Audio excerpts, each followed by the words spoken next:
Oh, and you think you have it tough, huh? Are we live? We're ready to go. Do you need 15 seconds? We already got to 15 seconds. Okay. Good evening, everybody. Welcome to the council meeting for July 25th. I will call as we have quorum, I will call the meeting to order. The time is exactly 7 o'clock, and I will pass it off to our Madam Clerk. Madam Clerk. Oh man, long day. Madam Clerk, could you please provide us with an overview of the meeting procedures? Thank you, Mr. Mayor. Good evening. This meeting is being live streamed and recorded and will be available to the public for playback on our website in accordance with Council Policy 3.12. The purpose of a council meeting is to enact powers given to council using bylaws or resolutions and is a venue for debate of issues before voting on a bylaw resolution. This meeting is being conducted through the city's One Meeting platform. For voting purposes, council has been provided with voting cards, green for in favor, red for opposed, and yellow for point of order.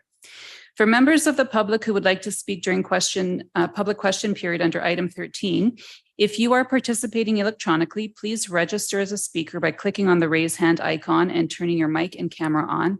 When you're called on, please clearly state your name and city of residence. If you are attending in person, please come forward to the podium when the mayor invites speakers and clearly state your name and city of residence before beginning your comments. Participants are reminded that there should be no discussion of public hearing bylaws which have not yet reached conclusion. Each speaker will have 2 minutes to speak to council. A second opportunity may be provided once all speakers in the queue have had an opportunity to speak. The total time allotted for the public question period is 15 minutes. And lastly, please silence your cell phones. And this concludes our opening statement. Thank you. You did a great job. Thank you very much.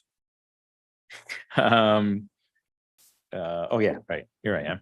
I'd also like to acknowledge that we're on the traditional and unceded territory of the Katy First Nation and the Kwantlen First Nation. And it's always great to start the meeting off by acknowledging that.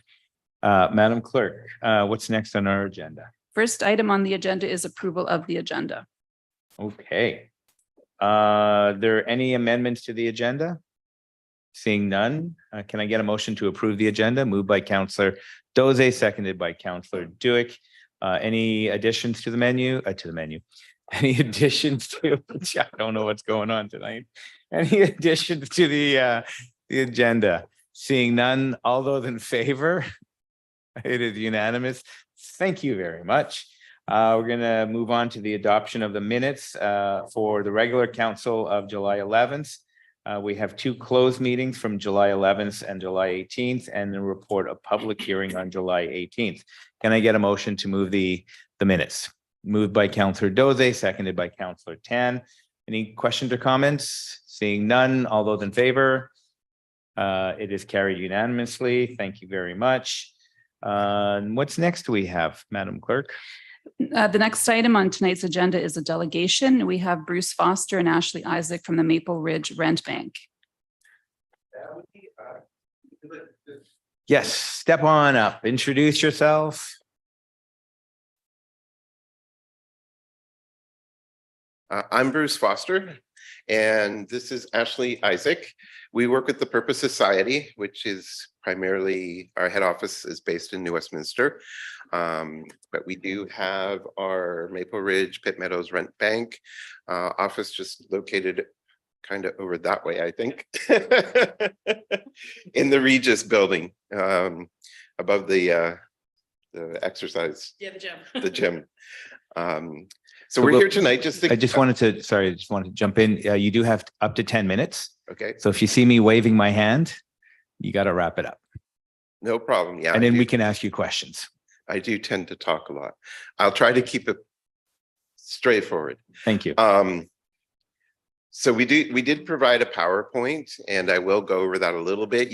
The logos that you see across there are for the rent bank. So NWRB is New Westminster, BRB is Burnaby, MRB, MRB is Maple Ridge and Pitt Meadows.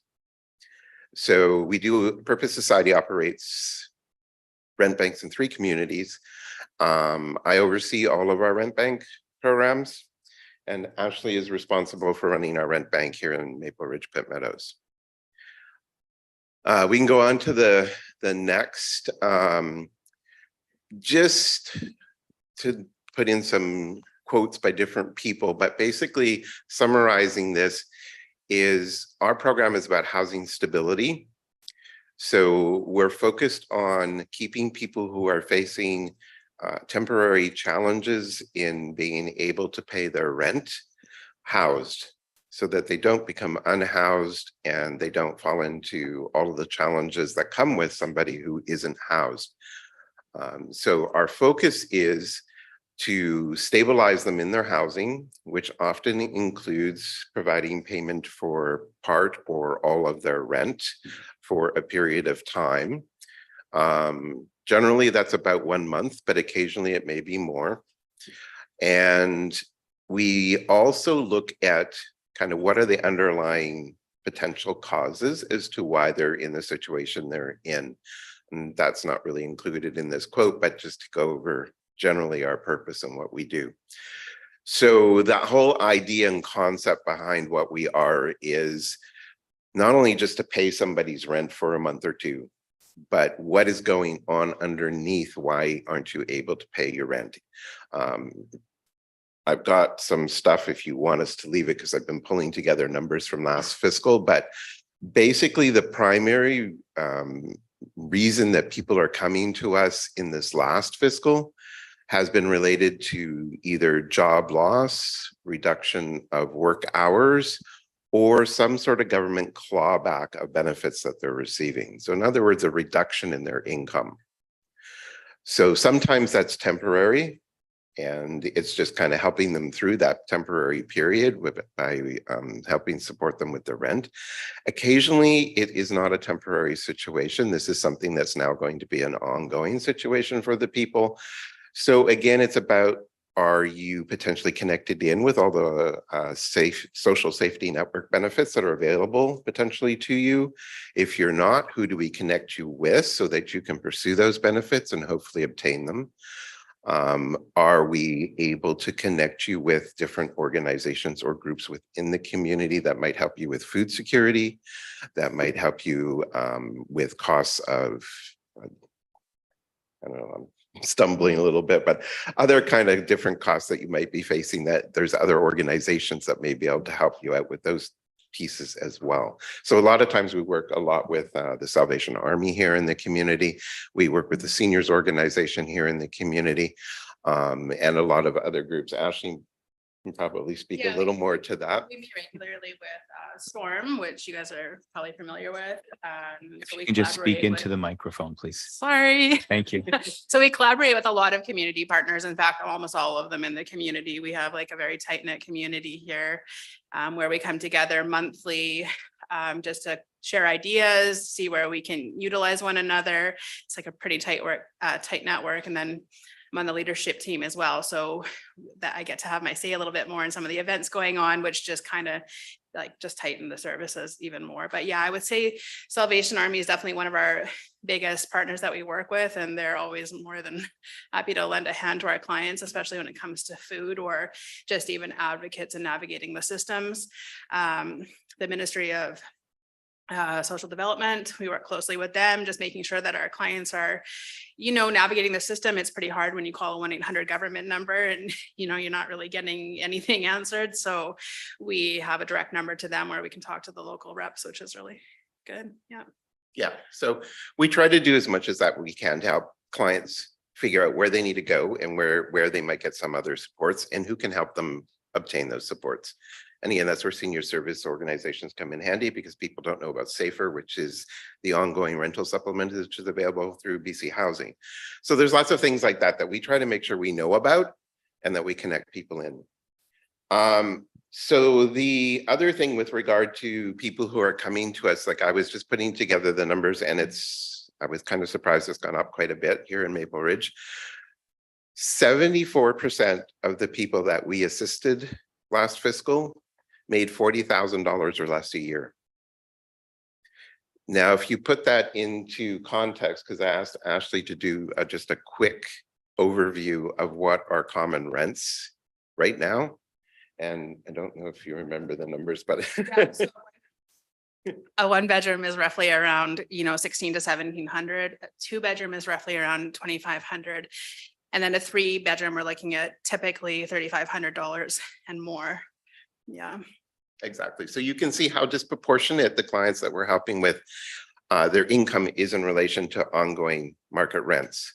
So not only are we about like hoping that you don't become homeless and let's help you stay, but now we've also become about, if you become homeless, you're never going to get housed again based on your income. So we really have to keep you housed where you are, because that housing you'll never get again. So what would happen is you're probably going to end up homeless. And if you're lucky, you have family or friends that you can stay with, and you have to wait until you can get on into BC housing or some other subsidized housing, which takes quite a long time. So that is really has become more of our focus, even more so than the whole idea of just not people becoming unhoused, but it's like people can't afford to become unhoused. They lose that housing, they're never going to be rehoused. And that's the challenge that we have seen arise with the rise of inflation and the extreme rise in rental rates. So these are all the things that, we're very conscious of, and we want to make sure that we're working as hard as we can to help support people. So what our program does, rent banks in general, we all started out, because I've been in the rent bank system since about 2013. We all started out as loan programs. So no interest loans, very nominal fees. So for example, we charge $1 a month of processing fee. And that's it. Like there's no other fees or service charges. You just repay basically what we lend out. Of course, and we're helping those people that, regular financial institutions will turn away. We're also seeing recently, we've always had to deal with this, but it's come far more common. People are into extremely high interest loans, payday loans, ongoing lines of credit. What's I can't think of the one. It's furniture place anyways. And so again, it's about talking to them about like, you can't carry these. You need to go to credit counseling, and we refer, like I say, at least 80% of the people that we see to Credit Counseling Society, which is a nonprofit organization that deals with everything from budgeting to all the way to referring somebody to a trustee to go into formal bankruptcy. So that's a really big piece of what we do, as well as we're looking at their overall financial situation and saying, you're carrying things you can't deal with, and you need to do something. And we're not professionals in that, but these people are, and everything they do is free, unless you have to go to a trustee, and then there's a fee involved to go bankrupt, believe it or not. And many of our clients can't afford that. So again, it's these alternatives. I'm just mindful of the time, so I don't want you to run out of time, but if you can jump to, what do you guys do exactly? Do you want to go? Okay, sure. You So- do the day-to-day, right? Okay, yeah, so basically, somebody will submit their application to us. We'll review this initial application to determine their eligibility. At that point, we will look at, can this person actually even take on a loan? We're very fortunate to have like a pretty substantial amount of grant money that we've been working through. So I would actually say, based off of what I just read in our last report, we did about 50% loans and 50% grants. Because as you heard, people with high debt or, very low income just don't have the ability to take on a loan, even if there are minimal fees. And I will say that we will often defer multiple payments for those people that can't pay back their loans, that may be in the hopes in the future that that's something that they can kind of afford. So at that point, we take it to a loan committee, which is made up of 3 different members of our community who, so somebody from the Salvation Army, the Rotary, and then another person that she literally volunteers everywhere. And they ultimately are the ones that kind of give their unbiased vote about whether or not we approve it. And then we'll write a check, and that check goes to the landlord, so we can ensure that the money is being spent on rent. Like you said, sometimes we can do with the grants, we can do up to 6 months worth of help depending on the situation, which has been definitely a godsend for our program because we do have people, especially, I don't know if you guys are familiar with the seniors, was it last year, who had their OAS payments clawed back. And it took a really long time for them to get sort of back payment coming through that. So we were able to help float along those people for quite a while. And we have a number of people who are just having a hard time navigating the system. They're not really getting the answers that they need or the help that they need. And so we're there to support them through the steps of contacting these agencies and walking through it, but also paying their rent along the way and just keeping in touch and really building relationships. So right now, I think I have about 65 something current open loans that I have relationships I built with almost all of these people while I'm touching in on a regular basis. How can we help you? At one point we had gotten gift cards. Spark, was it? Yeah. Through Spark, where we were able to help people with the cost of living, like groceries, household things through Walmart, actually. So you can pretty much get anything there that you might need. So we're just filling in a lot of blanks right now. I don't know if that's the right word, blanks, but it feels like that where, there's a missing spot, they need some help. And so it's been amazing to just connect these resources. And I love Maple Ridge because I run into my clients all over the place. I live down here, I work down here. So it's just nice to be able to shake a hand and just kind of support them through the hard times beyond just giving them rent. But it is an honor truly to be able to help people with their rent. We have a lot of single parents, low income families, but we also kind of see people that have, a little bit of higher income and they're just one paycheck away. I think we just had an article that I read that people are $200 away from being able to pay their bills. So it's very tight right now. And so we're just servicing people. And if we can't help them with their rent or their loan or the groceries, we do try to direct them somewhere. We typically, I think Purpose's motto is don't leave them with nothing. So we're always trying to connect the dots. I think we missed a bunch of screens, but I would say, That's all right. yeah, honestly, it's just, pretty much everything that we said. I will go through the eligibility crisis. So you do have to be 19 years or older because it is a loan that you're going into. It does say no more than 2 months worth of rental arrears. We are very flexible. We try really hard to avoid people even losing their homes. They do need to be Canadian citizen, landed immigrant, or a permanent residence. We have had people that were students and they were kind of here for a long term, so we were able to help them out. They need to have a bank account or get some sort of benefits, but we have had people who go to cash checking places and we've been able to help them with those statements. Must have a regular source of verifiable income. We want to make sure that moving forward that they will be okay.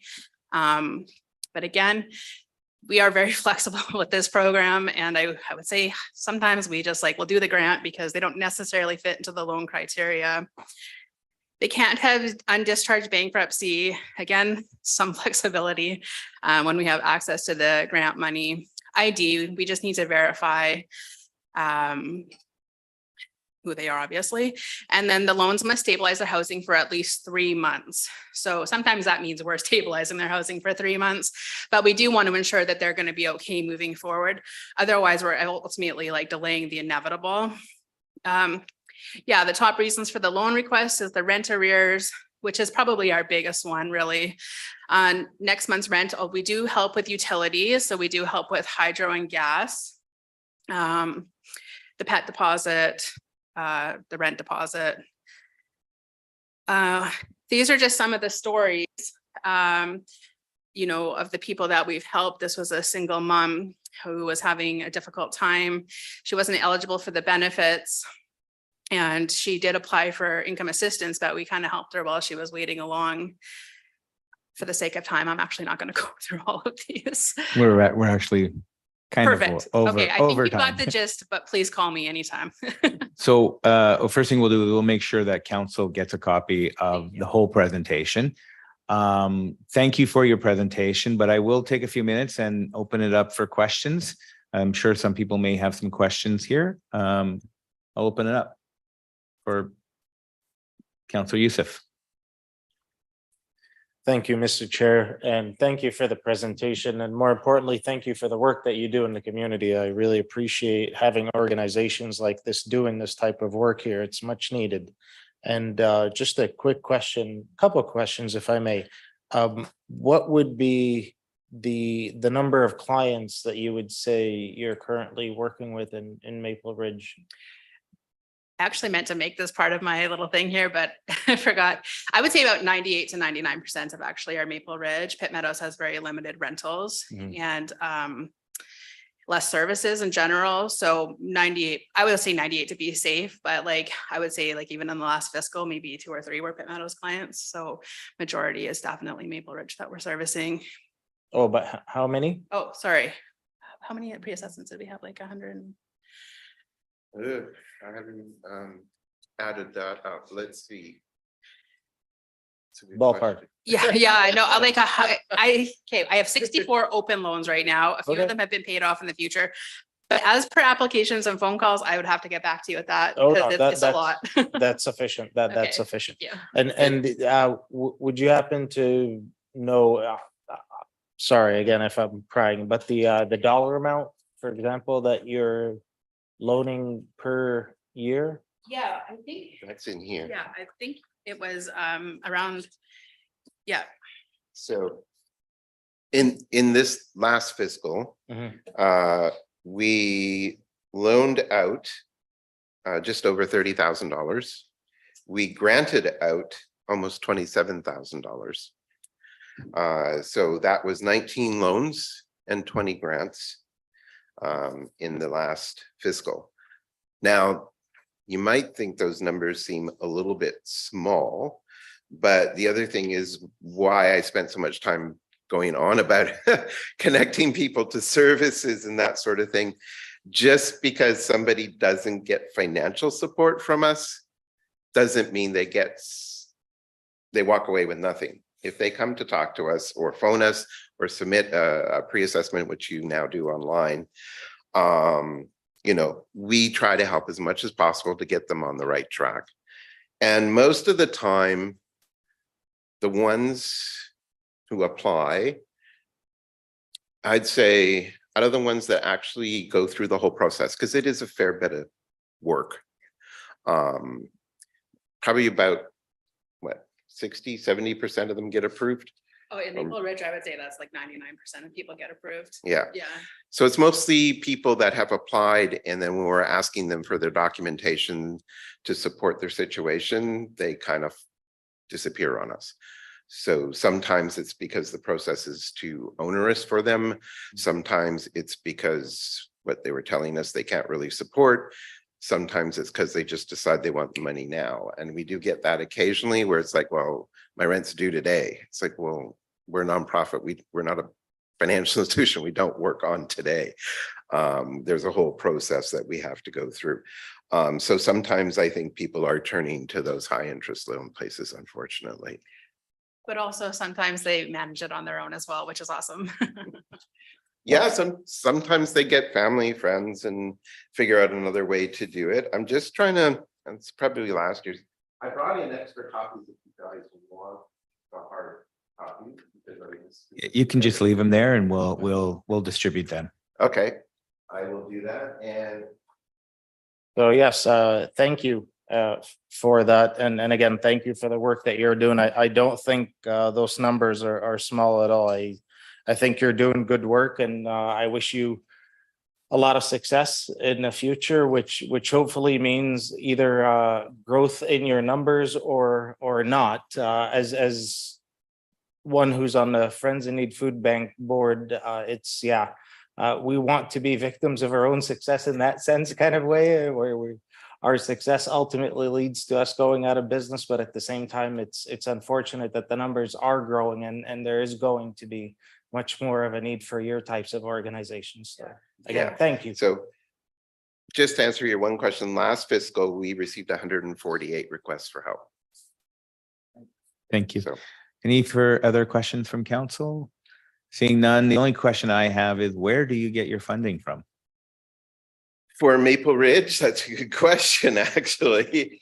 All of our funding right now is coming from the provincial overseeing body, the BC Rent Bank, which their funding came from the province of BC. Okay. The BC Rent Bank's position to us, which is in my draft, this is the last year. This is the last fiscal year that they're going to fully fund us here in Maple Ridge. Our rent banks in New West and Burnaby receive funding from both cities to help support our programs. And we also have city staff that sit in on our loan review committees. And we would really like to have a staff member from Maple Ridge participate in our loan committee if possible. It's about a half an hour Tuesday mornings, usually most of the time once a week, probably 3 times a month. Okay. But that's my pitch. Thank you very much. Thank You're you. welcome. Yeah, if you can hand the packages to the clerk. We will. Okay.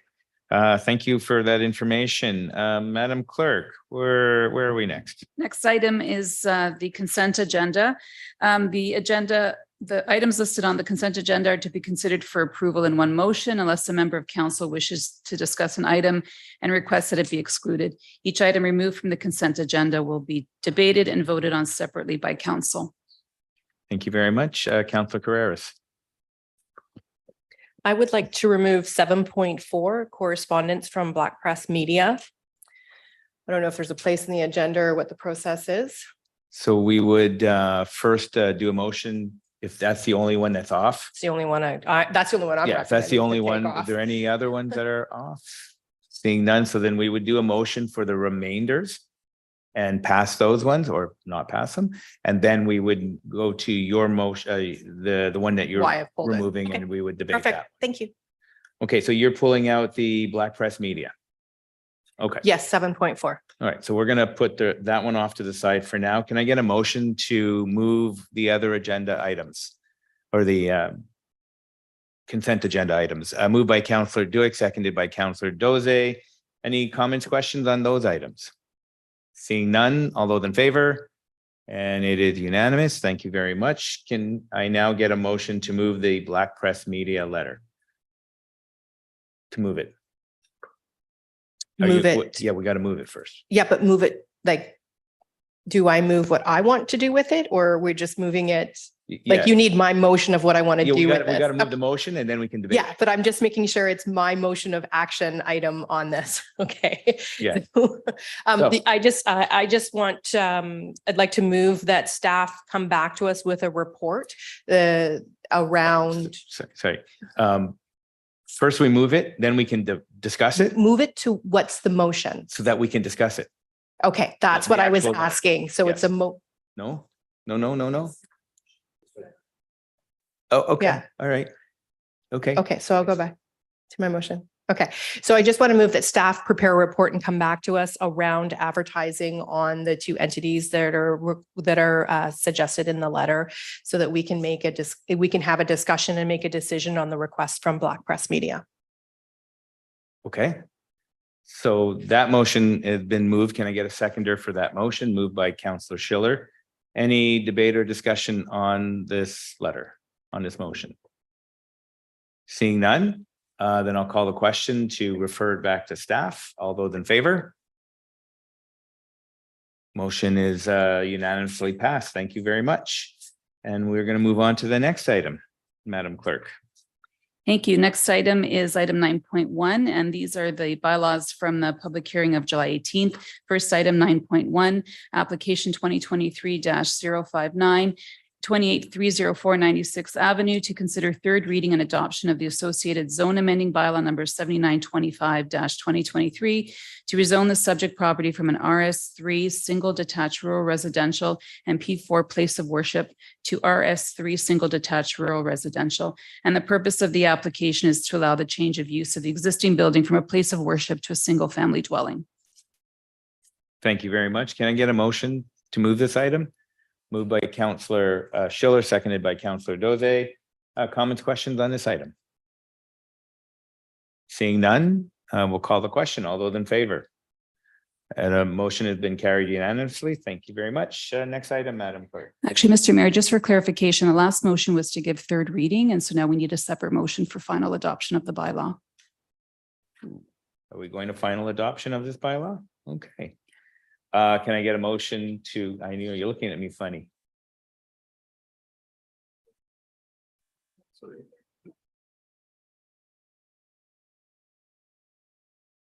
I'm seeing some confused heads here. Can you perhaps explain? Mr. Goddard. There are no conditions on this rezoning, so you could grant for final reading as well. Okay. So can I get a motion to move to final reading? Moved by Councillor Youssef, seconded by Councillor Doze. Comments, questions? Seeing none, then I'll call the question. All those in favor? Motion has been adopted unanimously. Thank you very much.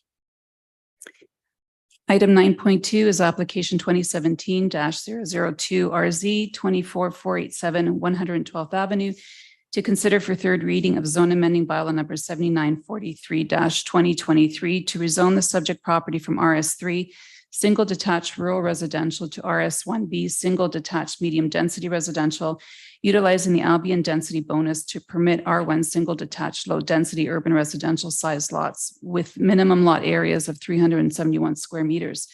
Also for consideration is third reading of official community plan amending bylaw number 7944-2023 to expand the boundaries of the area that is designated conservation. And the purpose of the application is to allow a future subdivision of the southern portion of the site to 24 RS1B zone lots. And I'll just point out there are two separate motions for council's consideration. So can I get a motion to move this item? Moved by Councillor Youssef, seconded by Councillor Schiller. Comments, questions? Councillor I Carrera. just want to clarify, we're doing one at a time. Sorry, it's really hard when the motions aren't in our package to know what's what. So Yeah. thank you. So we're doing one at a time. So the first bylaw would be for the adoption of, or the third reading of the official community plan bylaw.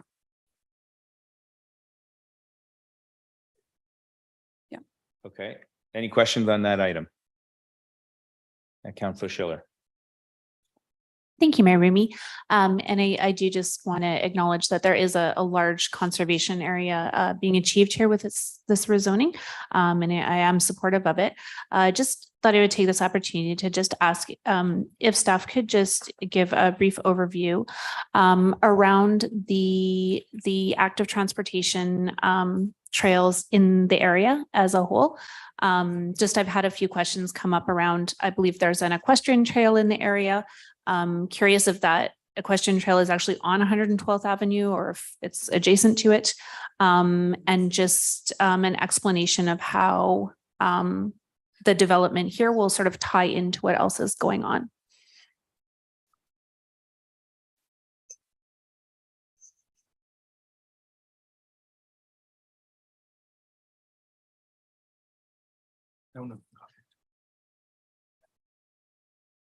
Our city engineer isn't here this evening. Joe may know a bit more about that one. Are you familiar with that? Yeah. Okay. Thank you. Yep, that's fine. Thank you. Okay. Any other questions on this item? Seeing none, I will call the question on the official community plan amending bylaw number 79442023. All those in favor? It is unanimously carried. That motion has been carried. Thank you. So now I'm just, because this is a bit of a different setup than what we've been used to. So which one are we actually moving on right now? So the next motion is to give the zone amending bylaw number 7943 third reading. 7943. Okay, so. Sorry. It's a little confusing right now. They're not in the same order. So that's why I wanted clarification. We're actually on zone amending bylaw number 7943-2023.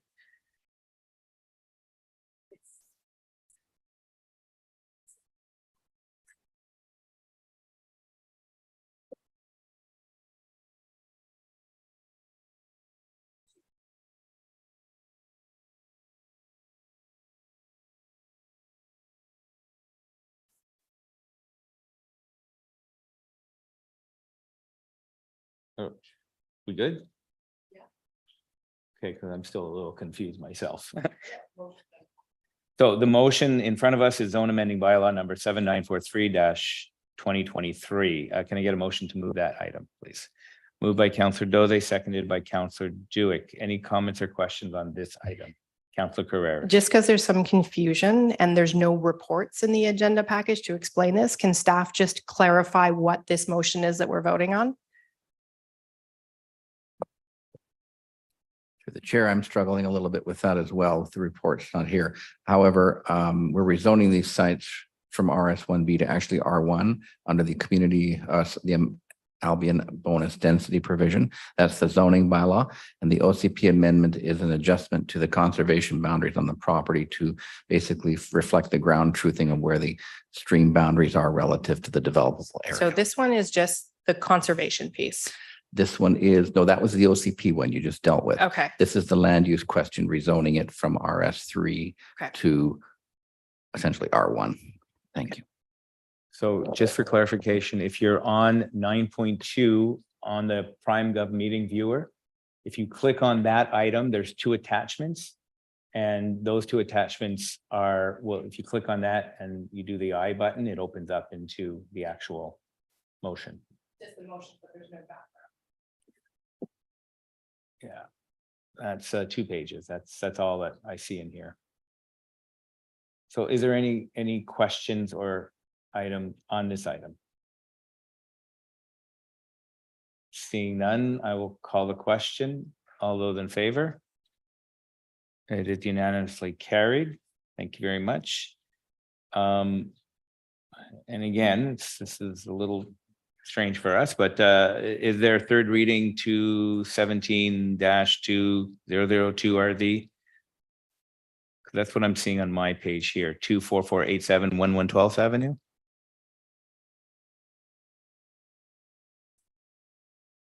Was that 9.2? We just did- did that one. we So did we're on that item 9.3 now. Yeah. Okay, all right, so then we're going to move on to the next item. Item 9.3. 9.3 is application 2020-369RZ for 2478 223rd Street to consider third reading of the zone amending bylaw 7684-2020 to rezone the subject property from RS3, single detached rural residential to RS1B, single detached medium density residential. And the purpose of the application is to allow a future subdivision of 2 lots. The motion before you is to give zoning bylaw 7684 third reading. Okay, so then we need a motion for, we got 2 motions here. No, it's just the one. Just one. Mhm. It's just Oh, a okay. zone. All right. Okay, so can I get a motion to a point of order? Yes, Councillor Dewick. We need to correct the address. The address doesn't have the 1 before it. It just says 2478. It needs to say 12478. Just want to make sure we're approving the right address, especially at third reading, because I don't want to go back to public hearing. Thank you. I'll make that correction. So the correct address is 12478. That correct? What are you looking at? Oh, okay. I was wondering what you guys were looking at. Okay. Sorry, did we move that? No. Can I get a motion to move that? Boy, I'm off kilter today. Moved by Councillor Dewick, seconded by Councillor Chan. Any questions or comments on this item? Seeing none, I'll call the question. All those in favor? And it is unanimous. Thank you very much. We're going to move on to the next item. Item 9.4, application 2021-411RZ for 12392 Gray Street to consider third reading of zone amending bylaw number 7845-2020 to rezone the subject property from RS1 single detached residential to R1 single detached low density urban residential. And the purpose of the application is to allow a future subdivision of 2 lots. So we have one motion to give zone amending bylaw 7845 third reading. Thank you. Can I get a motion to move this? Moved by Councillor Youssef, seconded by Councillor Schiller. Comments, questions on item 9.4? Seeing none, I will call the question. All those in favor? It is unanimous. Motion has been carried. Thank you very much. Moving on to item 9.5. So item 9.5 is application 2020-237RZ for 11070 Lockwood Street and 24984, 25024, and 25038 112th Avenue to consider third reading of zone amending bylaw number 7844-2020 to rezone the subject properties from RS3 single detached rural residential to a number of, to RM1 low density, RS1B single detached medium density, and RS2 single detached suburban residential. And also for consideration is third reading of the official community plan amending bylaw number 7942-2023 to expand the boundaries of the area that is designated conservation. And the purpose of the application is to allow for 37 single-family lots and 102 townhouse units. So we have two motions before you that are to be considered separately. The first is the OCP bylaw number 7942 for third reading. 7942. So that's motion one. Can I get a motion to move motion one? Moved by Councillor Youssef, seconded by Councillor Schiller. Any comments, questions on this item? Councillor Tan.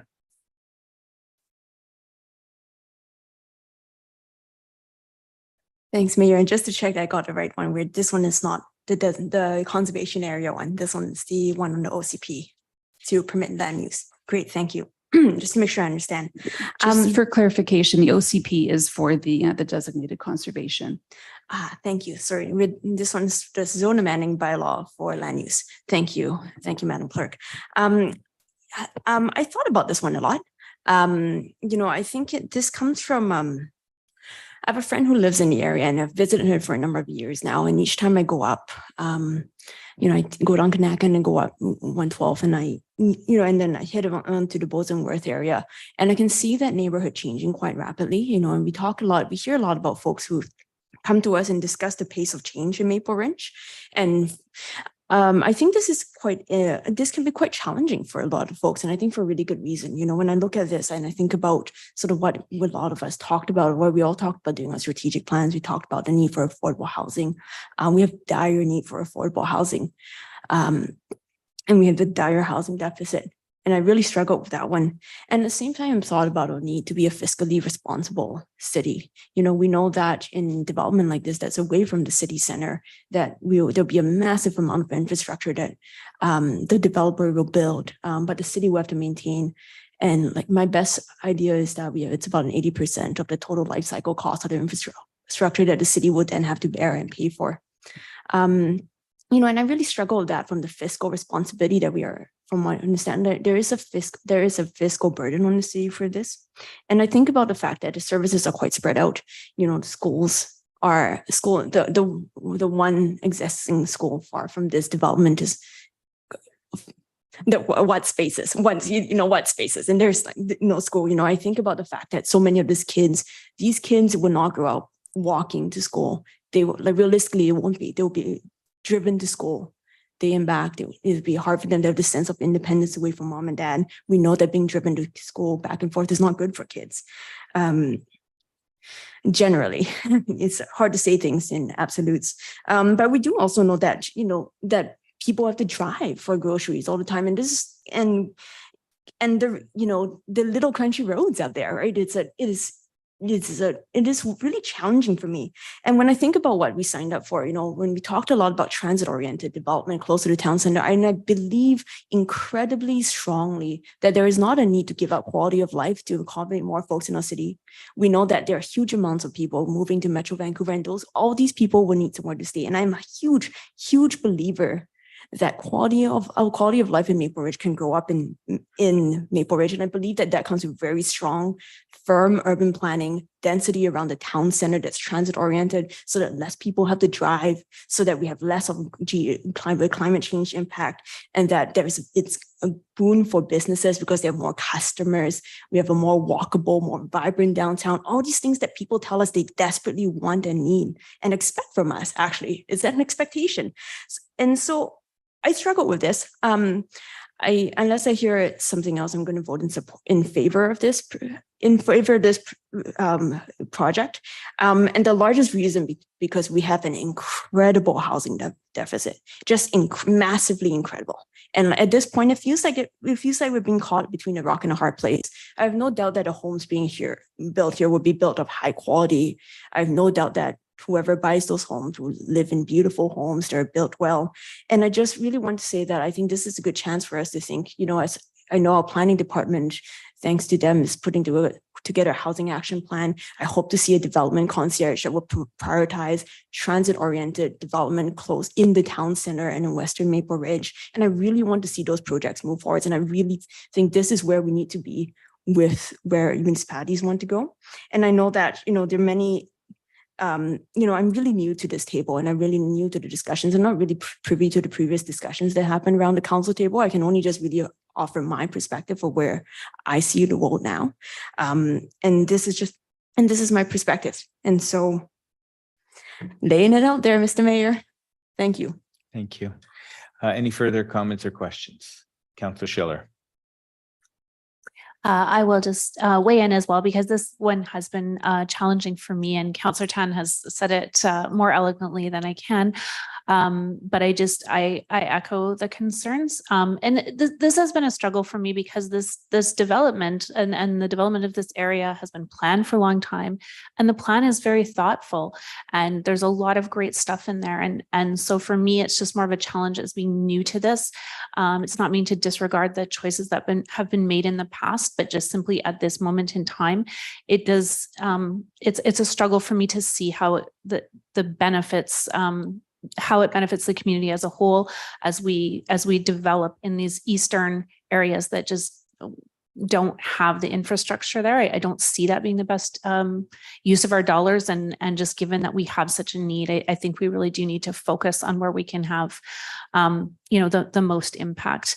But that is an attitude for moving forward. And so I will be voting to support this application. Thank you. Any further comments or questions? Seeing none, I will call the question. All those in favor of the first motion, it is passed unanimously. Thank you very much. We're going to go to the second motion. Can I get a motion to move? Moved by Councillor Youssef, seconded by Councillor Dewick. Comments, questions? Being none, I will call the question. All those in favor of motion 2. It is unanimously adopted. Thank you very much. We're going to move to the next item. The next item are items in the committee reports and recommendations category, and these are staff reports presented at an earlier committee of the whole meeting, typically a week prior, to provide council with an opportunity to ask staff detailed questions. The items are now before the regular council meeting for debate and vote. Our first item is 10.1, application 2020-332 SP 11742 260th Street. It's a soil deposit permit application, and the item is recommending that the application be forwarded to the Agricultural Land Commission for their review. Thank you very much. Can I get a motion to move this item? Moved by Councillor Schiller, seconded by Councillor Youssef. Comments, questions? Seeing none, I will call the question. All those in favor? It is unanimous. Motion has been carried. Thank you very much. Next item, please, Madam Clerk. Item 10.2, application 2022-140 SP 27102 106th Avenue, soil deposit permit application. And this item is recommending that the application be denied and not forwarded to the Agricultural Land Commission. Thank you very much. Can I get a motion to move the item, please? Moved by Councillor Youssef, seconded by Councillor Schiller. Comments, questions? Councillor Carreras, followed by Youssef, followed by Councillor Schiller. Thank you. First of all, I just want to double check. So the recommendation is not to submit it to ALC. So voting for it means that we are not submitting it. Okay, just want to clarify that. I just struggled with this one. I've struggled because it's after the fact. They didn't ask for permission. I've struggled because the fill that they used is not appropriate for ALR land. Even if it wasn't farmed, it does make it difficult to take it back to farmable land later. But then I struggle with that it is a recreational piece, keeping youth engaged and involved. And I just want to share that I've been struggling with this one. I will support the motion not to send it, but I think that this is a call for us to make sure that we're supporting recreation for youth in our community. And if this particular land doesn't support it, that we need to make sure there's enough recreation to support our youth so they're engaged and involved and healthy. Thank you. Thank you, Councillor Youssef. Thank you, Mr. Chair. I will not be supporting the denial. I would actually, when my colleagues have had a chance to speak, I would request to amend the motion to actually approve it going forward. I'm seeing your heads shaking. No, is that? Sorry, if the vote says to the opposite, so this is to deny it, and if that vote fails, what happens after that? If the vote to deny does fail, a member can put forward a positive motion to actually send the application to the Agricultural Land Commission.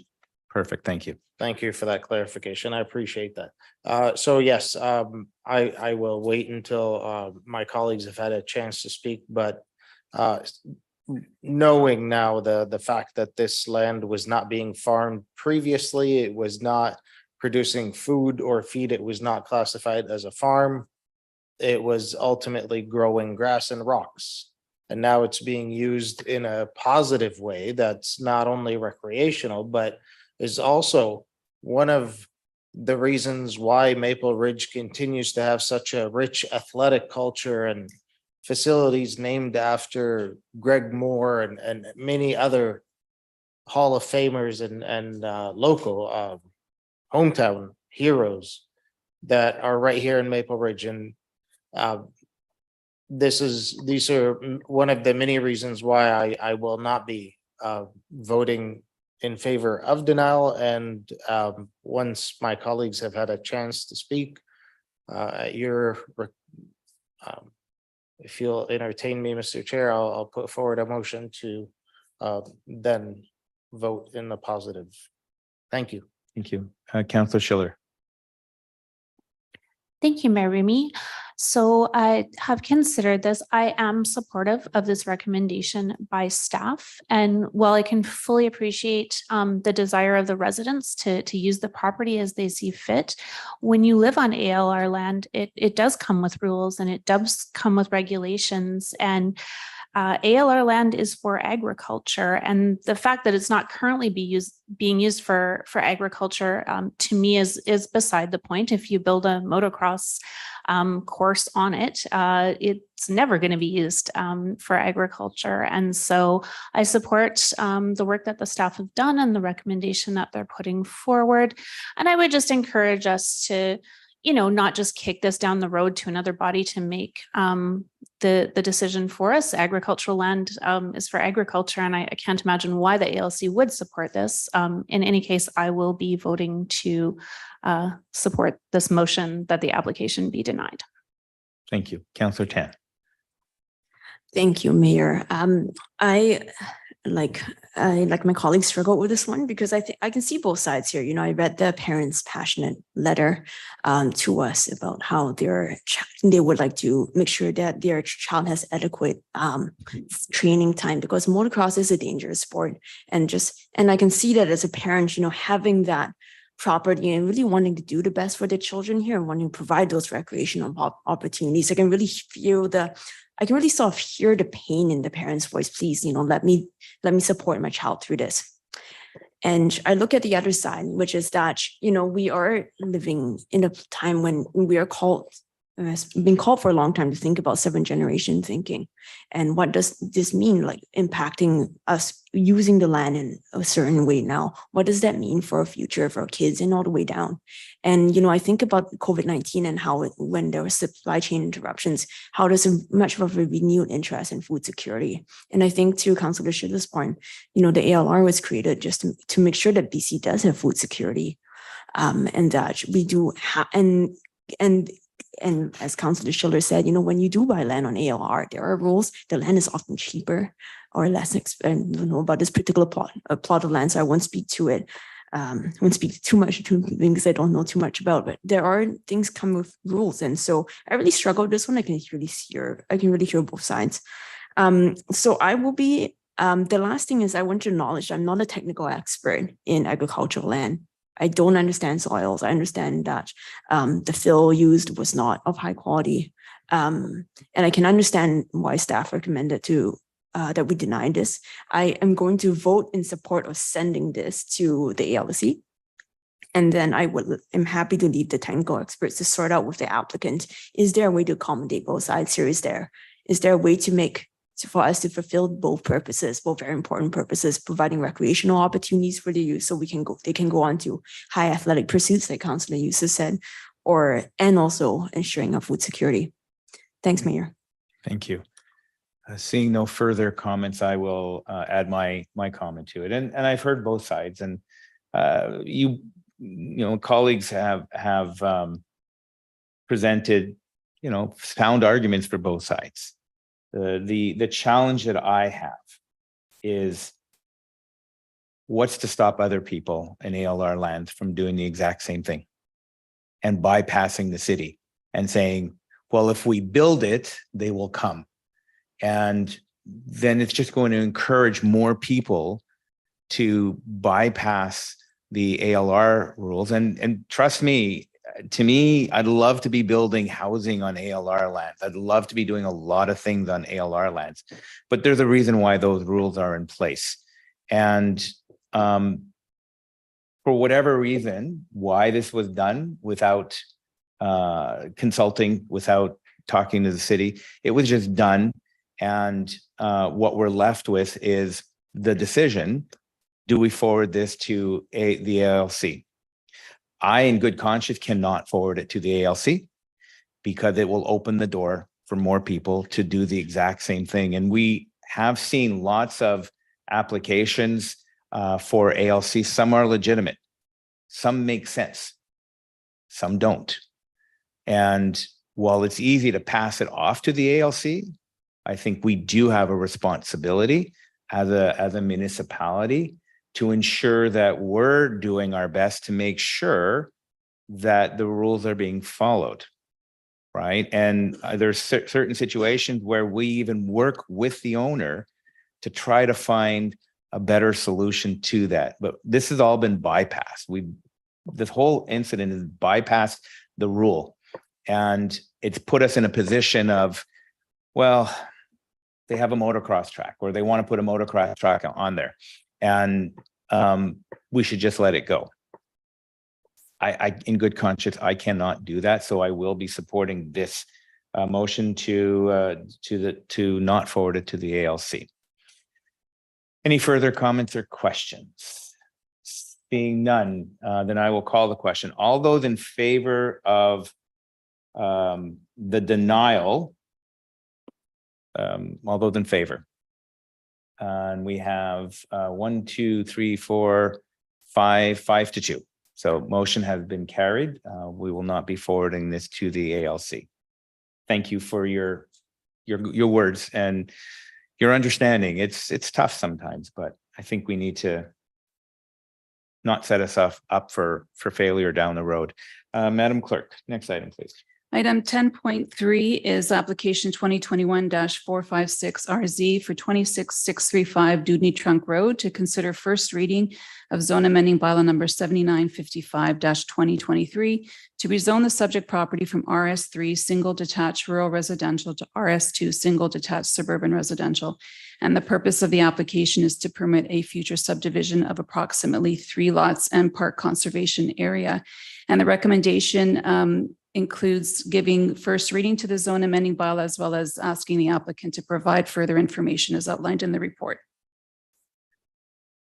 Thank you very much. Can I get a motion to move this item? Moved by Councillor Duick, seconded by Councillor Doze. Questions, comments? Seeing none, I will call the question. All those in favor? Motion is carried unanimously. Thank you. Moving on to the next item, please. Item 10.4 is application 2023-125RZ for 22527 Royal Crescent to consider first reading of zone amending bylaw number 7930-2023, and also requesting that the applicant provide further information as outlined in the report. And to rezone the subject property from RS1 single detached residential to RM2 medium density apartment residential. And the purpose of the application is to match the existing RM2 medium density apartment residential zoning of the 2 subject properties at 22535 Royal Crescent, and to permit the future construction of a 6-story apartment building with 94 market strata dwelling units on the 3 subject properties.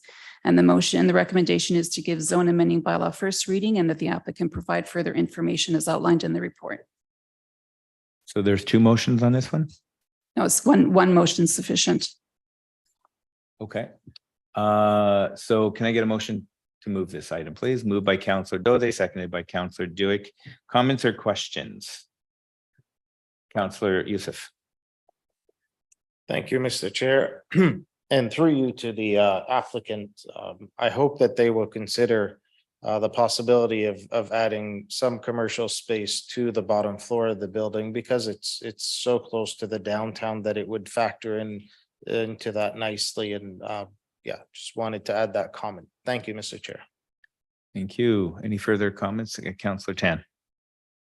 Thanks, Mayor. And I'd just like to reiterate some comments around the table. I'm always looking forward to family size units, the 2 and the 3 bedroom units that are quite needed in our downtown core or in our town center area. Thanks, Mayor. Thank you. Seeing no further comments or questions, I will call the question. All those in favor? Motion is carried unanimously. Thank you very much. The next item, Madam Clerk. Item 10.5, application 2023-163RZ for 2235, 2247, and 2265 Patterson Avenue to consider first reading of zone amending bylaw number 7946-2023 to rezone the subject properties from RS1 single detached residential to RM1 low density townhouse residential. And the purpose of the application is to permit the future construction of 28 townhouse units. The recommendation is to give the zone bylaw first reading and that the applicant provide further information as outlined in the report. Thank you. Can I get a motion to move this item, please? Moved by Counselor Youssef, seconded by Counselor Tan. Comments, questions? Seeing none, I will call the question. All those in favor? Motion is carried unanimously. Thank you. Moving on to next item, 10.6. 10.6 is application 2023-198RZ 11822 Glenhurst Street to consider first reading of zone amending bylaw 7956-2023 to rezone the subject property from RS3 single detached rural residential to RT1 2-unit urban residential. The purpose is to permit the future construction of a duplex. And again, the recommendation is to give first reading of the zone bylaw and the applicant to provide further information. Thank you. Get a motion moved by Counselor Doze, seconded by Counselor Duick. Yes. Okay, good. Comments, questions? Seeing none, I will call the question. All those in favor of this item, motion is carried unanimously. Moving on to the next item, Madam Clerk. Item 10.7, application 2017-432RZ 2234 Lorne Avenue to consider second reading as amended and forward to public hearing zone amending bylaw number 7518-2018 to rezone the subject property from RS1 single detached residential to RT2 ground oriented residential infill. The purpose of the application is to permit the future construction of a courtyard residential consisting of a single detached residential and a 2-unit residential. And the recommendation is to give second reading and forward to public hearing and require that the terms and conditions as set out in the report be met prior to final reading. Thank you very much. Can I get a motion to move this item, please? Moved by Counselor Carrera, seconded by Counselor Doze. Comments, questions? Seeing none, I will call the question. All those in favor, motion is carried unanimously. Thank you. Next item, 10.8, please. 10.8, application 2021-341RZ 22108, 22118, 22126, 22136, 22146, 22154, and 22164 Lougheed Highway to consider second reading and forward to public hearing zone amending bylaw number 7780-2021 to rezone the subject property from RS1 single detached residential to RM2 medium density apartment residential. And the purpose of the application is to permit a future development of a 6-story, 224-unit apartment building. The recommendation is to give it second reading and forward to public hearing, and as well that the applicant meet the terms and conditions prior to final reading. Thank you very much. Can I get a motion? Counselor Doze, seconded by Counselor Carreras. Comments, questions? Counselor Schiller. Thank you, Mayor Remy. I'm happy to support this. I think that this sort of density makes sense in this location, and it is quite a significant project moving forward. And as it is such, we will be collecting a fairly significant amount of fees in terms of developer fees, community amenity fees. And I just want to state that I think it's really important that we use those fees to really invest in that area. I believe there's a request to reduce some of the parking provided, which again, I think makes sense. But then we really need to be thoughtful about how we are then moving people both westward along Lougheed, as well as into our downtown core. So I support this recommendation. But I will also be looking for staff to provide information separately as we move forward on sort of the movement of people from Lougheed, specifically into the downtown core. Thank you. Thank you. Any further comments or questions? Seeing none, I will call the question. Oh, Councillor Carreras. Sorry, just quickly, and I'm supportive of this project as well. I think it's sort of one of those along the Lougheed Transit Corridor that's been sitting, waiting for next steps. So I'm glad to see this will be moving forward. I'm just curious around comments from SD 42. I know many of the schools are very, very full in the east, but because the next step is public hearing, when do we anticipate getting the information from the school district around school space? Mr. Goddard. Through the chair, I'm surprised we didn't have them for this application. We'll have to seek those right away for you. So we have that for the public hearing in the fall. So we will get that for you. Okay, thank you. It just says once received, staff will forward. Right. And I think it's important to have that. So thank you very much. Thank you. Any other further comments, questions? Seeing none, I will call the question. All those in favor? Motion is carried unanimously. Moving on to the next item, Madam Clerk.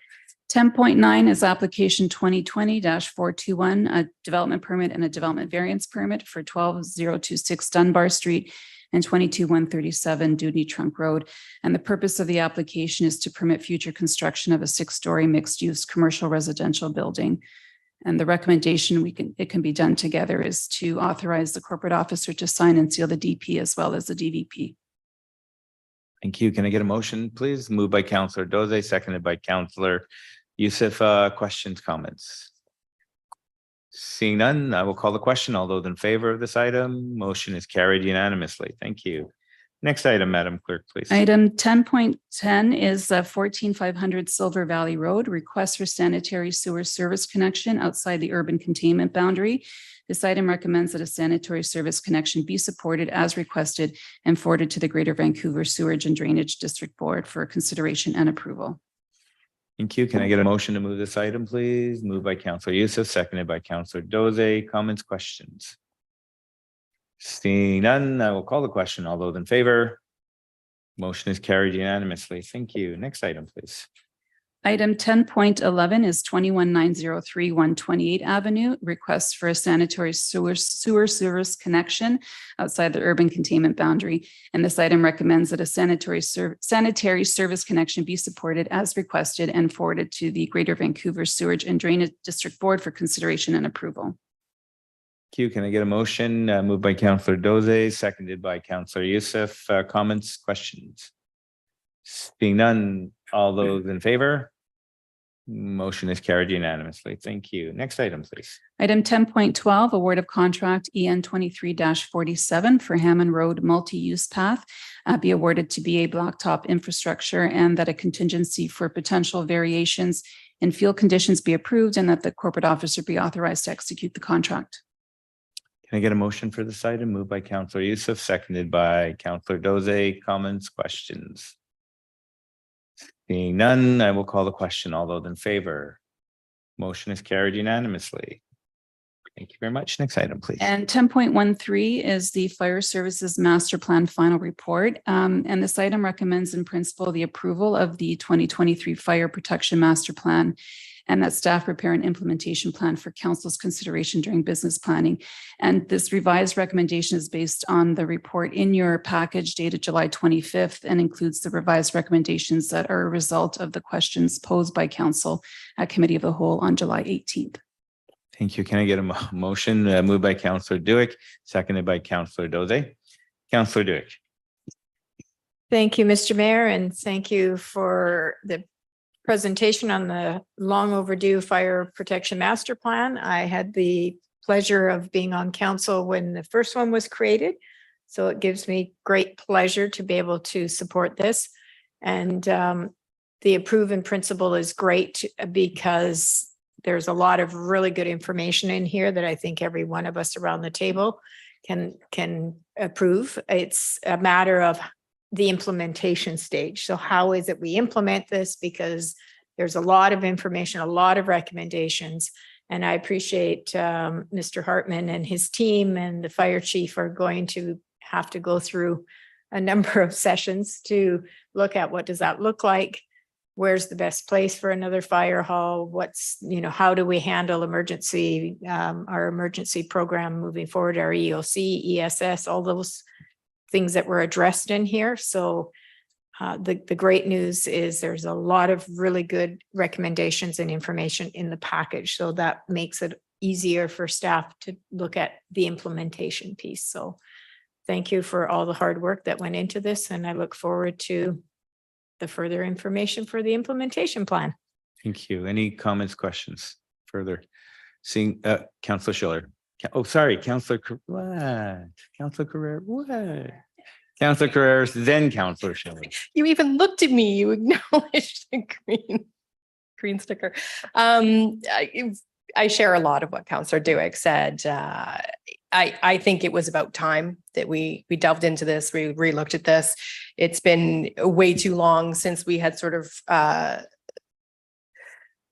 looked at our fire protection and what that means in our community. Our community is a rapidly growing community that has changed not only just in size and numbers, but in the makeup and the diversity in our community. But, we've also, within the last few years, we have obviously a housing crisis, but we also have an opioid crisis in our community and the province as a whole, and that's put extra pressures on the fire department.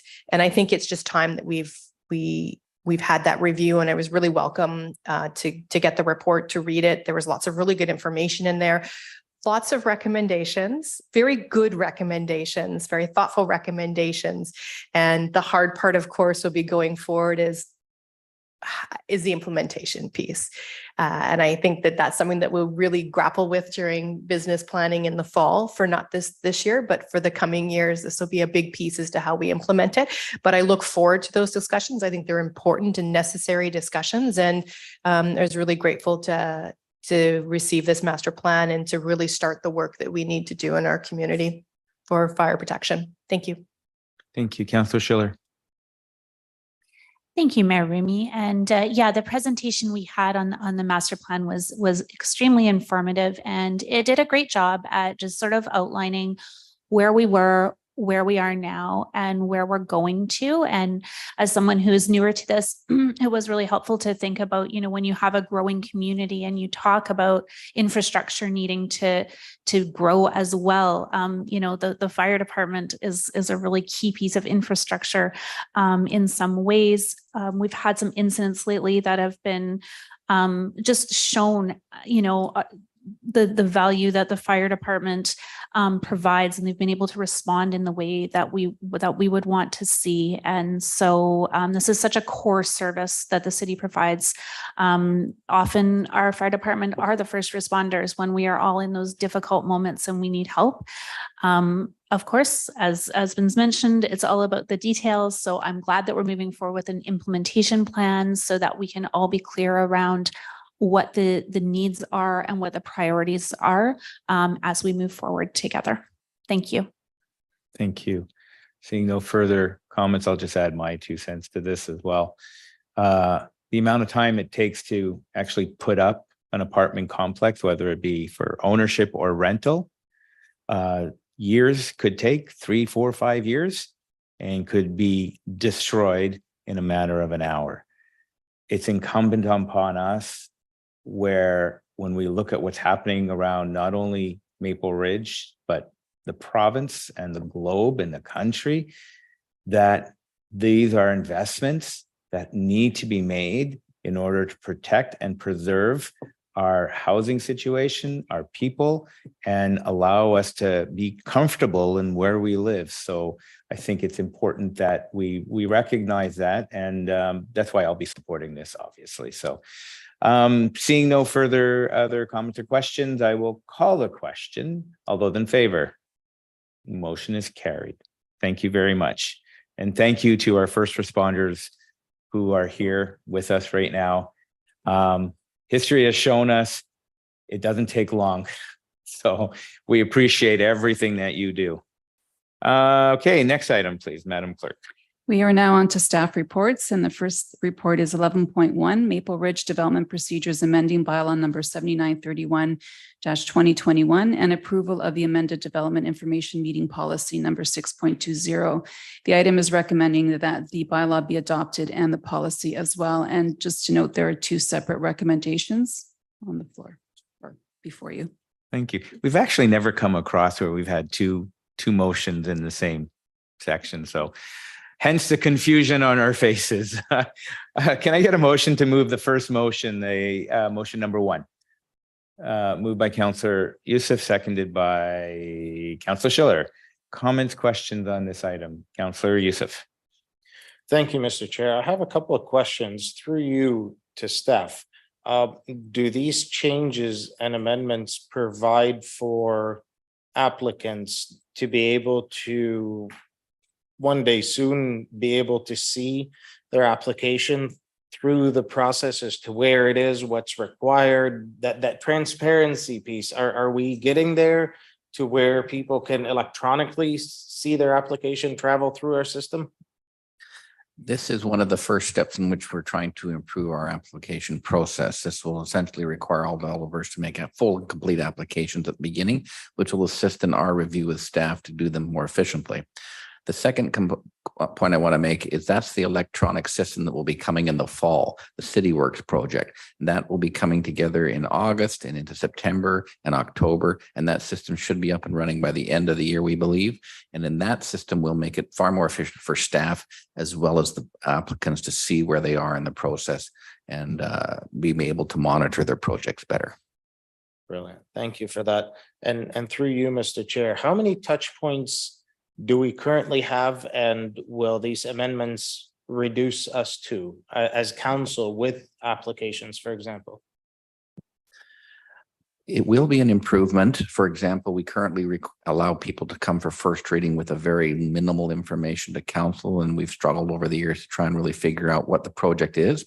That will be eliminated by these changes, and people will now have to make fulsome applications with all the material. So when we come to council at first and second reading, it'll be further in the process, but you'll have a much better idea of what the entire project is. And then we will be able to move to public hearing quite quickly after that point. So there'll be a lot more work done by both staff and applicant at the front end before council will see it. But when you get it, you'll receive all the information necessary to make your decisions. Thank you. Thank you for that. And I appreciate the front end load that will be added for staff. Lastly, through you, Mr. Chair, to staff, are qualified professionals, again, do we need to change our existing policies to start accepting their work, or is this part of this policy amendments moving forward? That was one of the recommendations by the outside consultant for the city to start looking at. It's not at this point, but there's multiple things that are coming forward in the future that council will see to improve our processes. That would be one. We'd have to examine where those professionals would come in to assist in the process. Could be at building permit, it could be at engineering review stage, or it could be even potentially, I suppose, at planning stage. But that work is still coming forward to you as we figure that component out. Thank you. Thank you very much, Mr. Goddard. Thank you, Mr. Chair. Thank you, Councillor Carreras, followed by Councillor Tan. Thank you. I just have a couple of questions because I'm trying to remember back to when we talked about this, and then unfortunately I was unable to attend the June 27th. And you had mentioned it. I just want to make sure that we are now doing first and second reading. This changes it so first and second reading are together.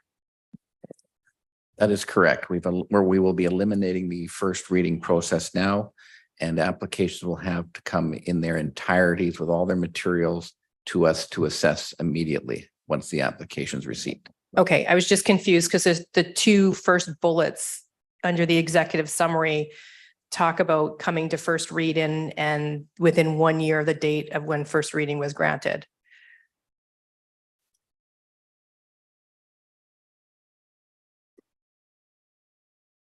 That is for existing applications. Okay. What we did is we grandfathered those that we currently have in the house. Okay, so that's referring to the ones that are already in the process. That's So I correct. just want to confirm, so going forward, first and second reading will be together, which is a huge benefit, I think, just for time and moving things forward.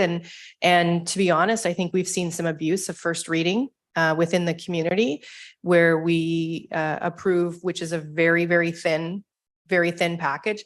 Yeah, sure, we could consider that, but we don't really know the details. We pass it and then property gets flipped, nothing gets done for 5-6 years. It's used as a I guess against what we're trying to achieve here. So I'm really glad to see that first and second reading are now together. So when it comes to us, when we're making those land use decisions, we have a substantial package and it will shorten everything up and hopefully give a smoother and a cleaner path forward for people that want to develop within our community. Thank you. Councillor Chan. Thanks, Mayor. Just a small point to say that I'm very happy. This is wonderful. And as Councillor Guerrero said, I'm so happy that this may help with speculation. I mean, I think that what we're trying to do, what we are doing as a municipality is moving forward on the affordable housing piece on various fronts. And I see this reducing the red tape. I see this reducing the staff time, applicant time, and also reducing the risk of speculation and in speeding up permitting times, which we have been asked for constantly. This reduces delays, all these wonderful things with this policy. I just like huge kudos to planning staff. And I've been looking at the feedback from the development community that was included in our report, and folks are just so supportive. And I think this is, again, a wonderful day. Thanks, Mayor. Thank you very much. Any further comments or questions? None. I too agree with all of this. I think this is the first step in streamlining this process, and a lot of municipalities are already doing this. So this will help us to streamline our process, and it'll help developers to not get stuck in the system for such a long time. Okay, so having said that, we'll call the question on motion number 1. All those in favor? It is unanimous. Motion has been carried. Can I get a motion to move number 2? Moved by Councillor Duick, seconded by Councillor Tan. Comments, questions? Councillor Carreras. Sorry, I just want to double check. This is because of UBCM that we're changing the schedule? No. There's 2 motions on this item. Oh, sorry. Still there. Yeah. Sorry. Again, the motions are not in our package. Makes it, although this one is, but it is hard. Sorry. Again, that's the first time we're actually encountering 2 separate motions on the same item. So shake it up. So any comments or questions on the second motion? Yes, no?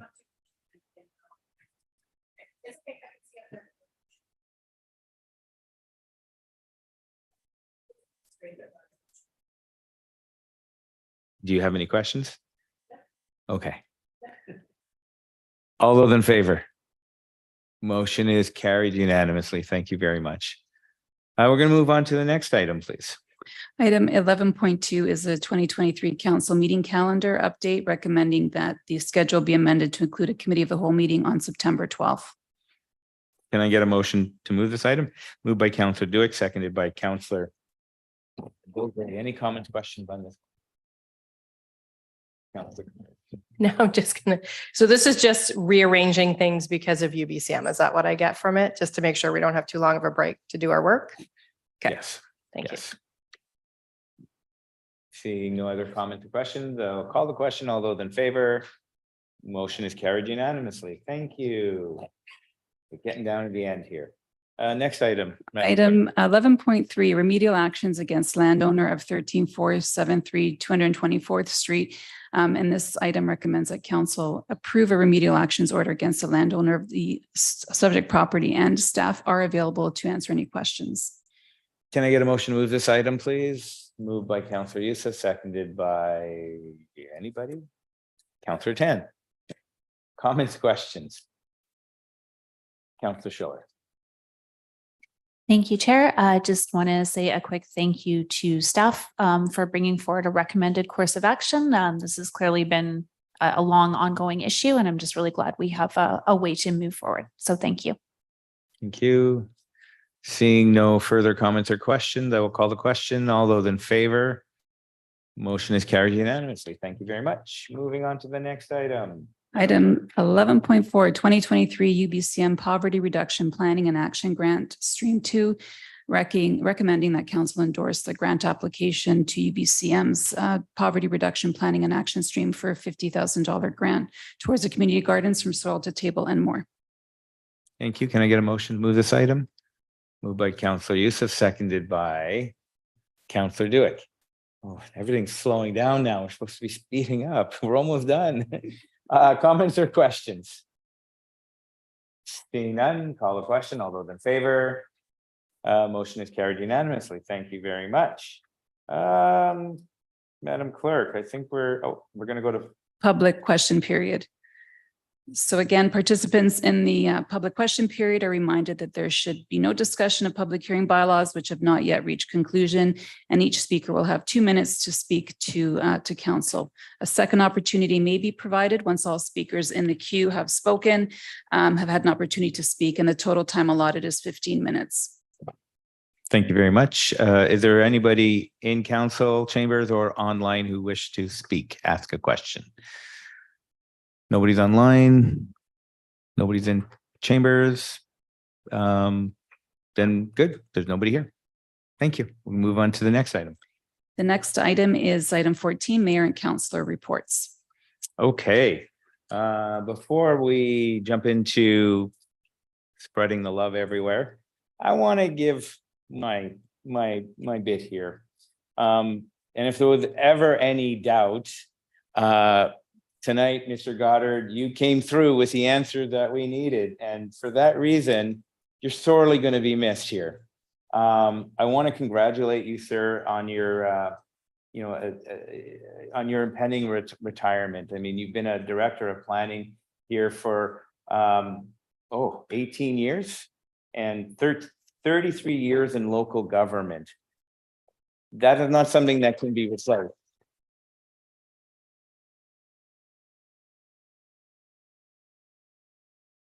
You know, the one thing that I can say is, you know, the city over the years has seen some tremendous growth. And in that time, your commitment and dedication and service to the city, I don't think I've heard anybody say anything negative about you. You were the keeper of everything. And again, you know, I want to congratulate you on a well-deserved retirement. Please tell me you're going to go travel the world and do stuff. And on a personal note, I mean, I've known you for a few years, and you know, you've always been probably one of the most approachable people here at City Hall. Always ready to listen to what people have to say. You will be sorely missed when it's time. So again, thank you very much, sir, for your service. You can clap now. Thank you. Okay, we're going to move on to Mayor and Council reports. Councillor Duick, followed by Councillor Schiller. Well, I'm going to follow up where you just made comments, because I too want to congratulate Chuck on his retirement. This is his last formal council meeting. He's still here for another week. But Chuck, you've been one of the most inspirational, reliable employees who has also had an amazing role model to many within our organization. It's hard talking with my back to you. I've had the pleasure of working with you since 2005, and we have shared that retirement is, you're faced with mixed emotions. I know it's sad for the city. I'm happy for you. You'll finally get to enjoy the next chapter in your life. During your tenure, you've been a loyal staff member, powering through all the challenges and the changes that you encountered, whether that be the OCP, the BC Building Code, the zoning bylaw updates, policies, and the many political changes. You stayed strong and you soldiered on through all of that. You were always professional and personable. The citizens that you serve and coworkers are very sorry to hear you are leaving. I am sure that these past couple of weeks have been an emotional roller coaster. There's the obvious excitement that comes with retirement and the mixed emotion of leaving the familiar and not knowing what's in store for your future.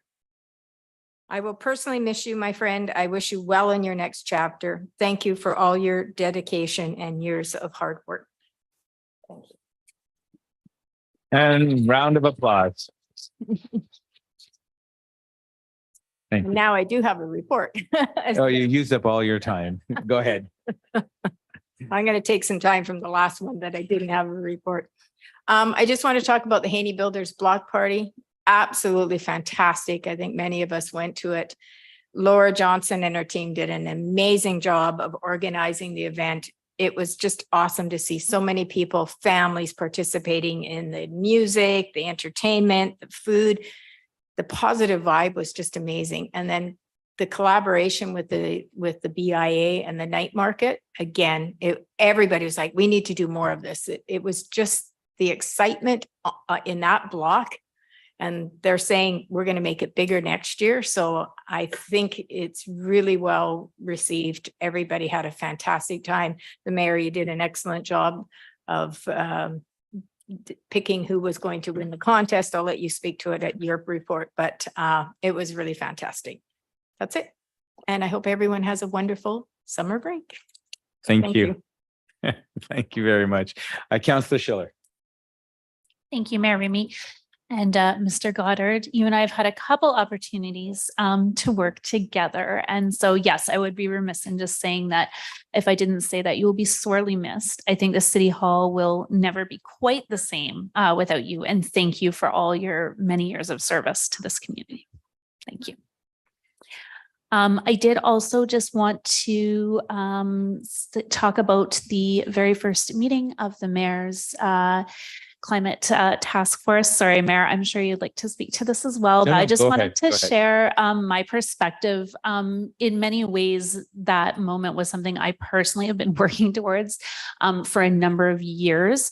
And so it's just really exciting to see the work moving forward. I want to thank you, Mayor Remy, for being so personally involved with it. I think that's really important. I want to thank our task force members who just bring this really incredible breadth of knowledge and experience and are willing to devote their time to this. And it was really great to see the level of staff support that was provided. You know, we had some really experienced staff members there who, of course, have been working on climate related work on environmental protection for many, many years and have really provided this foundation for us to build on. And so that was really key. And I just am very excited to see this kind of thinking around climate related risks and needs, being sort of diffused across the organization. I really felt like that was the beginning of something important. And very excited to see it move forward. Thank you. Thank you.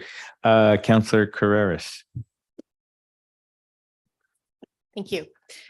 Mr. Godard, raise my hands. Wonderful. It's been a short stint that we've worked together, but it's been really an absolute pleasure to get to know you, to work with you, and to receive your knowledge that the small piece of the pie that share with us at council.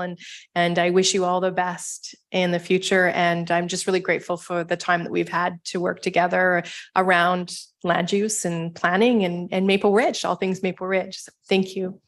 I think I picked the worst week of vacation because I missed all the fun stuff last week. I saw everybody's photos online about the block party and different meetings and great things were happening last week. And I don't think I'm going on vacation ever again because I'm not missing all the fun in Maple Ridge.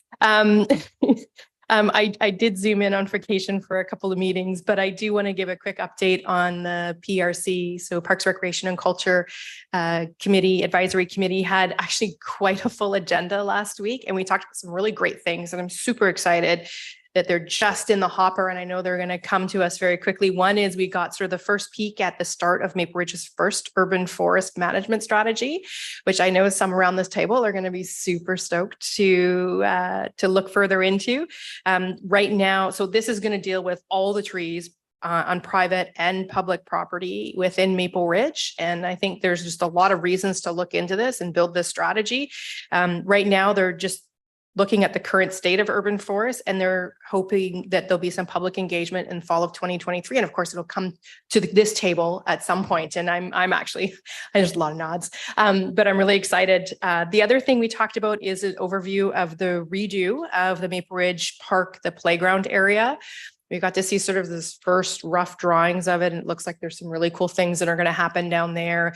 And the most important is it's going to be a really inclusive and accessible space. And again, it's just in the first process of this, and I really look forward to how that evolves and the community engagement on that. Quickly, the new park in Pasadena Plaza. The first round of consultation was done. Some of the renderings from the input from the community are now out there, and we're now in the middle of the second round. So if you haven't already, I believe I'm looking at Mr. LeBon. It's open, comment is open till the 8th. Okay, so you still have a couple of weeks to get on there and give us your feedback.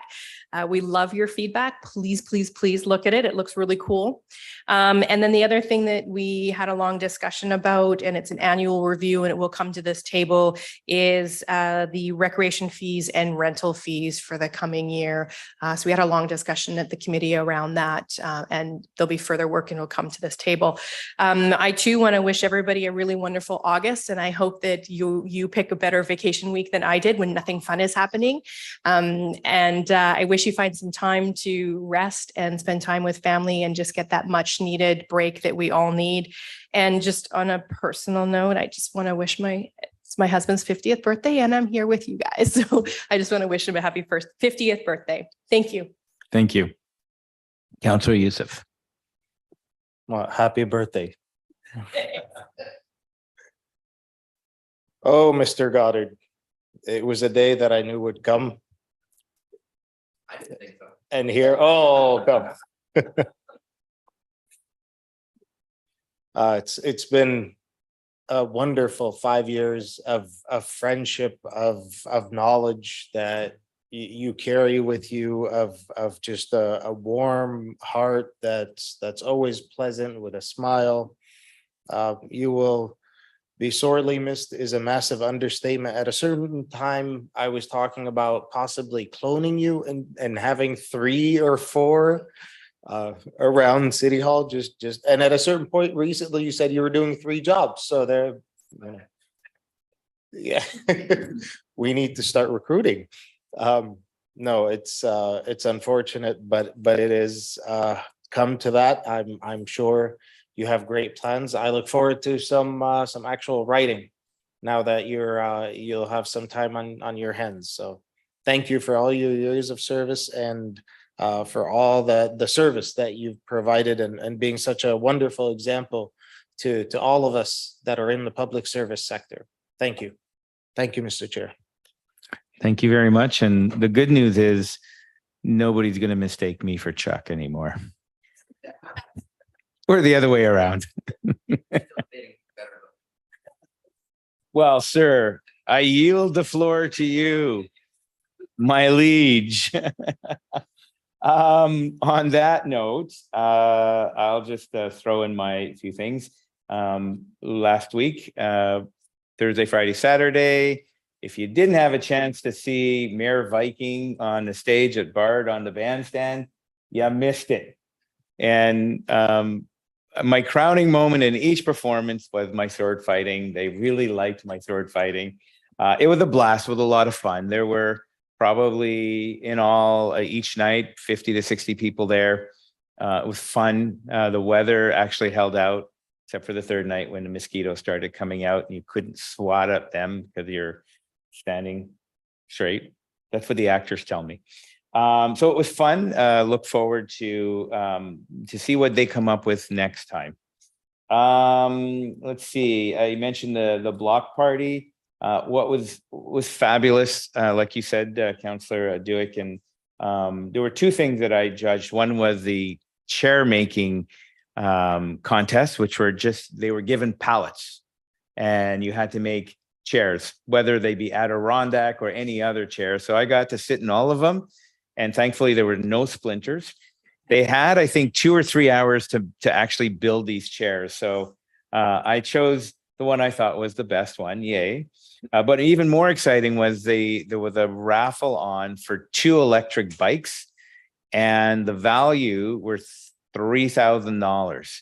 So somebody won both bikes in one shot, and they were fabulous. They were electric. Yeah, they won both. Yeah, it wasn't me. I was disappointed. So I'd love to see next year, as we expand that operation, perhaps see if we can get one of the fairs to actually take over 228th Street. And that would be a phenomenal thing. Hint, hint. Got it? Our economic development people. Because there were so many, this is the fun part, there was stuff for people to do. And that's what makes everything so fun, is when everybody from kids, and those kids love that balloon bubble machine, the foam machine, man, they were sliding all over the place in that. There were food trucks there. Just overall, probably the biggest buzz we've had since Canada Day, actually. So look forward to next year to seeing what else we can do. This Saturday, I was invited by the mayor of Delta to go to the Boundary Bay Air Show. What a phenomenal experience. Picture Pitt Meadows Airport, but with a whole bunch of stunt flying all over the place, and jets and old planes and helicopters. There was one helicopter ride where the woman pilot was just hovering, and she was moving to the left and moving to the right and doing these very cool moves. And then they tell us that she's like over 80 years old. And that's just so inspirational to think that people have the ability to maximize everything they do in their life. And again, I think there's an opportunity there. Maybe if we can get, I don't know, you're on the board there. Can we get stun planes in? Lastly, again, as Councillor Schiller had said, we had our first meeting of the Mayor's Task Force, Councillor Schiller, Councillor Tan. When we think about it, we have 6 meetings. So it's a 6-month task force. The ideas that came out of there were really good. And we're going to have to narrow those things down and see what we can accomplish in a short period of time, while the city continues its own initiatives, while we continue to look forward to the recommendations from the Environmental Committee as well. This is an opportunity to jumpstart us ahead, and I'm looking forward to that. Finally, I want to wish you all a great August.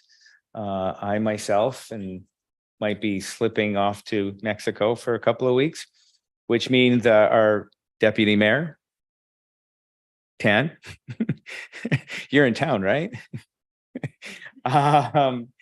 I think we're good. I think we're good. I just really want to wish everybody a great summer. Since the election, we have done so much. We have accomplished a lot.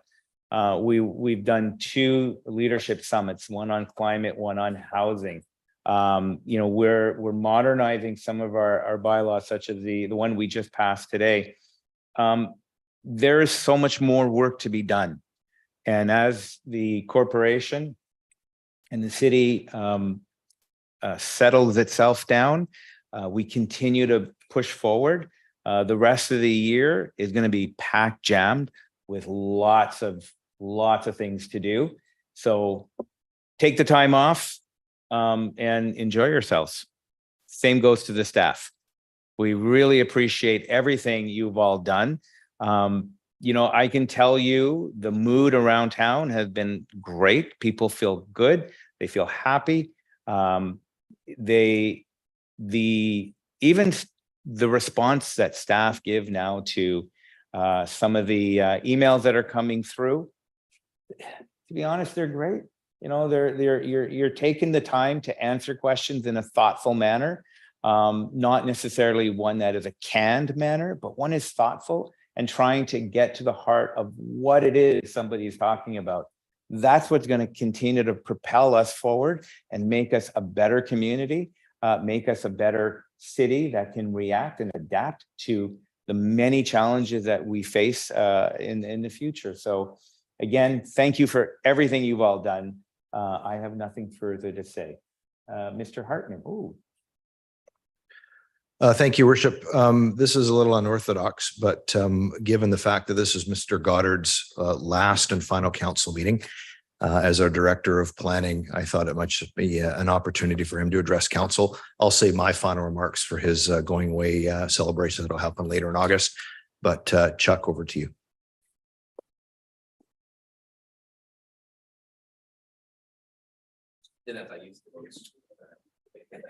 There's a box of Kleenex right there. Yeah. Well, I'm very grateful for the opportunity I've had to work for the city and working for all of you. I've always taken it seriously working for council and the administration.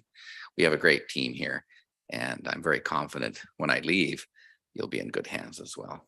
But I remember many years ago in grad school where a professor once told us all young planners, you're not going to get rich in this business, but you're going to have power and influence. I've thought about that over the years. I've never really much for power, but influence is really where it really lies. And as a planner, you do have a lot of influence on the community, on your councils, on your fellow employees and colleagues, and on how the city that you manage to some degree moves forward. And I've been very grateful for the opportunity in my years of public service to enjoy that process. And planners always typically like get engaged in that process. But I work with some wonderful people, and I'm very grateful for what they've given me over my period of time. I'm a firm believer in you can't be successful in your career alone. You rely on lots of other people to assist in that process. And I've had many great people that I've worked for, worked with, and I've had some wonderful employees as well. So I really want to thank you all for that opportunity. And you'll probably see me back, I'm sure, in some way or another. But it's been a pleasure, and you've all been very good to me. And I know I haven't created any enemies. Difficult in this business sometimes, but I've created far more friends. And I've always tried to treat everybody with respect. And when you do that, you often get that back. And I really appreciate that. And that's my legacy. Thank you. Thank you.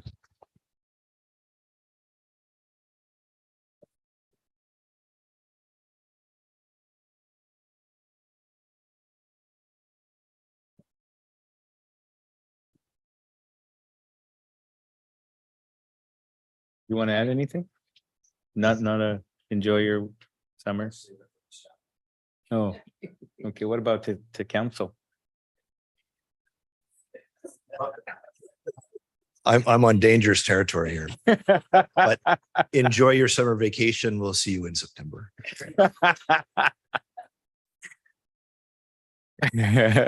School's out for summer. Council's out for summer.